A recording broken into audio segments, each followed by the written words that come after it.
Bitcoin को समझने के प्रोसेस में ये हमारी दूसरी वीडियो है। पिछली वीडियो ब्लॉकचेन पर ख़त्म हुई थी, जिसमें हमने ये जाना था कि ब्लॉकचेन एक डिजिटल रिकॉर्ड बुक की तरह होता है, जिसमें सभी अकाउंट्स और ट्रांजैक्शन का रिकॉर्ड स्टोर करके रखा जाता है।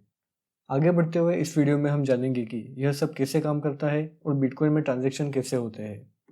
जब भी कोई ट्रांजैक्शन होता है तो उससे जुड़ी हुई सारी इन्फॉर्मेशन ग्रुप करके स्टोर की जाती है और इन ग्रुप्स को ब्लॉक कहते हैं। जब एक ब्लॉक इन्फॉर्मेशन से फुल हो जाता है तो उसके आगे एक नया ब्लॉक जुड़ जाता है और इन ब्लॉक्स की एक चेन बनती जाती है, इसलिए इसे ब्लॉकचेन कहते हैं।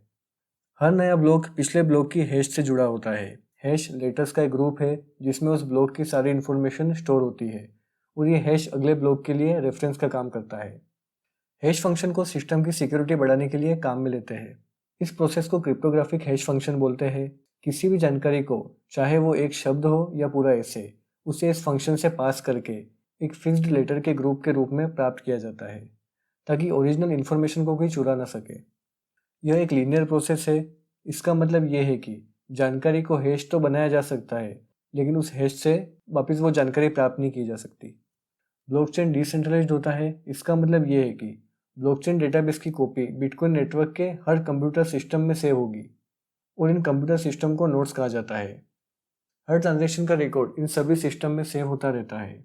इसे एक एग्जाम्पल से समझते हैं। यदि कोई व्यक्ति ए किसी दूसरे व्यक्ति बी को 5 बिटकॉइन भेजना चाहता है तो बिटकॉइन नेटवर्क के सभी नोड्स के पास इस ट्रांजैक्शन का मैसेज जाएगा। ये सभी नोड्स अपने पिछले रिकॉर्ड को देखकर वेरीफाई करेंगे कि ए के पास 5 बिटकॉइन भेजने जितना बैलेंस है या नहीं, और अगर बैलेंस है तो ये ट्रांजैक्शन पूरा हो जाएगा।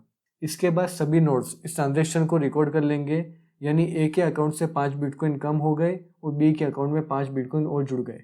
जिस प्रकार बैंक में हमारा अकाउंट होता है, उसी प्रकार बिटकॉइन के केस में बिटकॉइन वॉलेट। जब भी कोई व्यक्ति नया बिटकॉइन वॉलेट बनाता है तो उस समय 2 की जनरेट होती है जो आपस में लिंक होती है। इन्हें पब्लिक की और प्राइवेट की के नाम से जाना जाता है। पब्लिक की यूपीआई एड्रेस की तरह होती है, यानी इस पर आप बिटकॉइन के रूप में पेमेंट ले सकते हो, और प्राइवेट की यूपीआई के पिन की तरह होती है, यानी जब आप किसी और को बिटकॉइन भेज रहे हो तो ये की पासवर्ड की तरह काम आएगी। व्हाइट पेपर के अनुसार we define an electronic coin as a chain of digital signatures. इसे समझने के लिए पिछले वाला एग्जाम्पल फिर से लेते हैं। जब ए ने बी को 5 बिटकॉइन भेजने चाहे तो बिटकॉइन नेटवर्क में कुछ इस तरीके से प्रोसेस हुई। ए के पिछले ट्रांजैक्शन के हैश को चेक किया गया, जिससे ये कंफर्म हुआ कि ए के पास पेमेंट करने के लिए 5 बिटकॉइन है। उसके बाद इस हैश में बी की पब्लिक की को ऐड किया गया। अब एक नया हैश बना जिसे ए की प्राइवेट की से साइन किया गया, जिससे ये कंफर्म हुआ कि ए ही वह व्यक्ति है जो पेमेंट करना चाहता है। इसी प्रकार अगर बी उन 5 बिटकॉइन में से 2 बिटकॉइन किसी और को भेजना चाहे तो बिटकॉइन नेटवर्क ए से आने वाले हैश को चेक करेगा और कंफर्म करेगा कि बी के पास पेमेंट करने के लिए 5 बिटकॉइन है या नहीं, और वो सेम प्रोसेस दोबारा होगी। किसी वॉलेट में कितने बिटकॉइन है, इसका पता उस वॉलेट में आए हुए बिटकॉइन माइनस गए हुए बिटकॉइन से पता लगता है। बिटकॉइन असल में कोई कॉइन नहीं है, यह सिर्फ डिजिटल ट्रांजैक्शन का रिकॉर्ड है जो हमें बताता है कि किसी वॉलेट में कितने बिटकॉइन है और ये कहाँ से आए। हर ब्लॉक के हैश को टाइम स्टैम्प किया जाता है, यानी उसमें ट्रांजैक्शन के समय और तारीख को जोड़ दिया जाता है, ताकि ये कंफर्म किया जा सके कि कोई ट्रांजैक्शन वास्तव में उस समय और तारीख को हुआ था।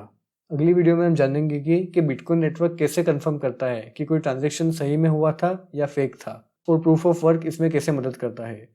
अगर आपने ये वीडियो यहाँ तक देखी और आपको लगता है कि इससे आपको कुछ काम की जानकारी मिली, तो इस चैनल को सब्सक्राइब कीजिए, लाइक, शेयर और कमेंट कीजिए। धन्यवाद।